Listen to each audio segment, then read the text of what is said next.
Marshall was born April 20th, 1986. He was raised in Baldwin Park for all of his life. At the age of 17, he knew he wanted to be a Marine. And in the summer of 2003, 1 year prior to graduating from high school, he signed and committed papers for boot camp. In San Diego, upon his completion of graduation from high school, in June he graduated from Baldwin Park High School with the class of 2004. In August, he reported to the Marine Corps Recruitment Depot for base training on November 12, 2004. He completed his boot camp and then assigned to infantry school for advanced training in San Diego. In July 2005, Marshall left for his first deployment as part of the Gulf Company flying to Kuwait to begin a 7-month deploy. During this deployment, he participated in Operation Iraq Freedom and also Operation Steel Curtain. In February 2006, after returning from his first tour of Iraq, Marshall, like most of other soldiers returning from war, spoke few words about what he endured on his deployment. In 2016, his journal was returned to us, a journal he never told us, only about us. Began the first day they arrived in Kuwait. It wasn't a lot of writing, only 6 pages, where he detailed many narrowing experiences he and his unit encountered while carrying out their assignment during these missions. In January 2007, Marshall deployed for his second tour to Iraq. 3 months into his deployment, Marshall was diagnosed at the age of 20 with stage 4 melanoma, a form of skin cancer. Marshall was immediately flown back to San Diego for treatment. On October 7, 2008, at the age of 22, Marshall still, as a Marine, lost his battle with cancer. Marshall, along with his younger brother, Marcus, in 2009 graduate from Baldwin Park High School, who currently served his country as a lieutenant in the United States Navy. Both grew up in the home near here on a street called Patty Lane, not too far from this park. It is some home where their grandpas live and have lived since 1958. That's the year I was born, 1958, not too long ago. Okay.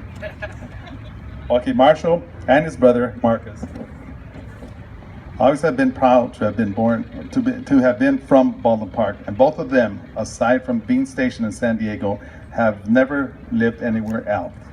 The entire Elkin family accepts this tree as a reminder of a young boy growing up in a town where he always looked forward to returning after deployment. And I just want to say to the young lieutenant, obviously, you know, our condolences were given to this beautiful family, but it's amazing to be here today to honor, and it was something that I had a commitment for quite some time that we never got to, but today is a special day. For today is the beginning, and it is not the end, of acknowledging the service that this young United States Marine Corps dedicated himself to the freedom that we currently enjoy here.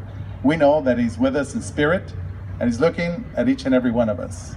And I'm certainly saying this tree symbolizes the commitment that he had to our country and the dedication that he also had to this beautiful community of ours. And I also have met your younger son, who graduated from Baldwin Park High School, had an opportunity to meet him, and he's serving our country. So on behalf of the city of Baldwin Park, I would like to thank this beautiful family.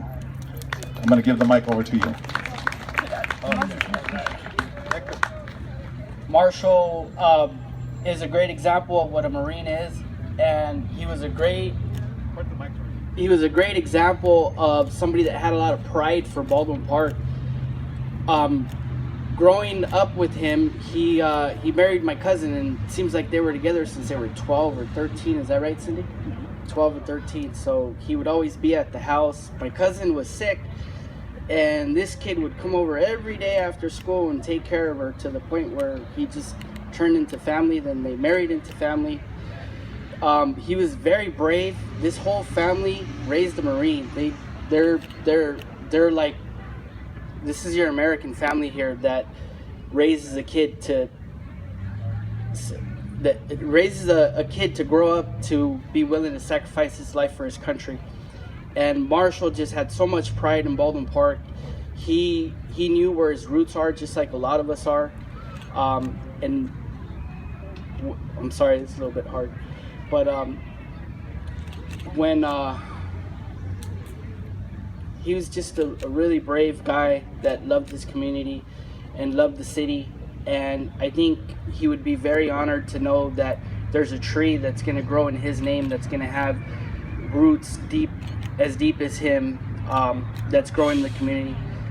When he was fighting his cancer, I promised him that one day I would see if I could talk the mayor into naming a street after him. So, Mayor, if you can help me out with that one, you know what I mean? We'll definitely do it on the next project we have. I think the next project? Is that a commitment? Yes. Okay. Yes. Thank you. Everybody. Thank you, guys. And thank you all for coming today and honoring a very special person and a very special person that loved this whole community and that went and fought for all of us so we can have this day in peace here with us together. Thank you. Want to also acknowledge the grandfather, Mr. Elkins, and his wife, who's back here videotaping. Want to thank both of you as well. They have been pillars of the city of Baldwin Park for many, many, many years. When not often I see Mr. Elkin, but he always remembers who I am. And I want to thank you as well for keeping this great spirit and commitment dedicated to these awesome